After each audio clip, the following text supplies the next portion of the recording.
तो दोस्तों एक बहुत ही अच्छी खबर निकल कर आ रही है। देखिए, जो कुछ भी होता है वो हमेशा ही बुरे के लिए हुआ हो ये जरूरी नहीं है। पिछले कुछ समय से भारत और अमेरिका के बीच में जो चीजें चल रही थी, इस परिस्थिति ने हमें वो सब कुछ करने के लिए तैयार कर दिया जिसको शायद हम लोग करने के बारे में नहीं सोच रहे थे।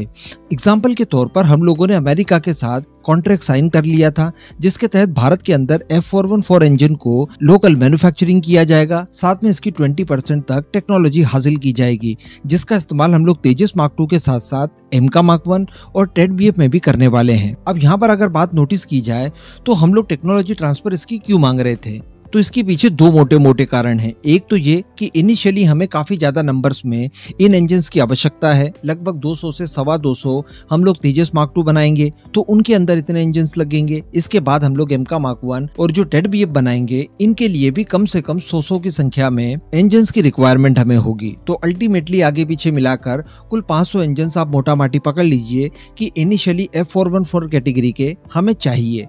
तो इतने ज्यादा इंपोर्ट करने के बजाय अच्छा ये होगा कि इन इंजन्स को भारत में बनाया जाए।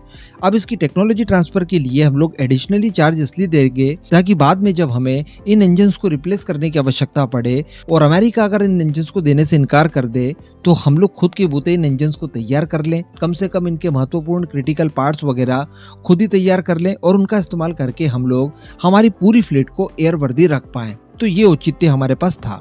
जबकि हम सभी जानते हैं कि भारत एक अलग से F414 इंजन के अलावा भी एक 110 किलो न्यूटन इंजन को तैयार करने जा रहा है और उसके लिए भी हम लोग $6 बिलियन के आसपास खर्च करने वाले हैं। अब इसके बाद सोचने वाली बात यह है कि F414 इंजन एमका और टेड BF में लगेंगे, लेकिन हम लोग ये भी जानते हैं कि एमका और टेड BF में 110 किलो न्यूटन इंजन बन जाने के बाद इन F414 इंजन को निकालकर वो 110 किलो न्यूटन वाले नए इंजन लगाए जाएंगे ताकि वो नेक्स्ट जनरेशन होंगे, स्टेल्थनेस को बरकरार बनाकर रखेंगे, थ्रस्ट ज्यादा देंगे और फ्यूचरिस्टिक वेपन्स को सपोर्ट करने के लिए वो पूरी तरह से सक्षम होंगे। ऑब्वियसली क्योंकि वो ज्यादा पावर जनरेट करेंगे 110 किलो न्यूटन के आसपास। और जबकि F414 की बात की जाए तो ये 98 kN तक थ्रस्ट प्रोवाइड करवाता है, तो अल्टीमेटली थ्रस्ट में काफी ज्यादा चेंजेस देखने के लिए मिलेंगे। लेकिन इसी के साथ साथ ये भी देखा जाए कि F414 इंजन को एमका और टेड BF से निकालने के बाद आसानी से हम लोग नए 110 किलो न्यूटन थ्रस्ट वाले इंजन को इंटीग्रेट कर पाएंगे।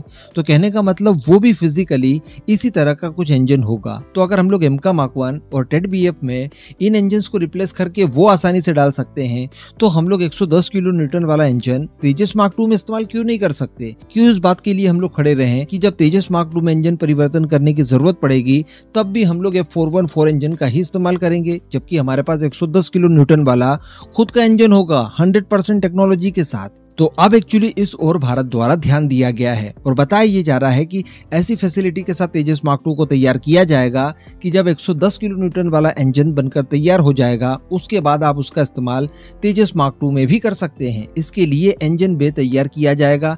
इसमें ऐसे प्रोविजन रखे जाएंगे कि बड़ी आसानी से 110 किलो न्यूटन वाला इंजन जब आप तैयार कर लेंगे उसको इंटीग्रेट कर देंगे तेजस मार्क 2 में। कोई ज्यादा परिवर्तन और बदलाव करने की आवश्यकता आपको पड़ेगी ही नहीं। इतनी फ्लेक्सिबिलिटी के साथ तेजस मार्क 2 को तैयार किया जाएगा। और साथ ही भविष्य में अगर हम लोग लेजर वेपन या फिर और अन्य तरह के कोई वेपन तेजस मार्क 2 में इस्तेमाल करना चाहें तो उनके लिए भी हमारे पास सफिशिएंट पावर होगा।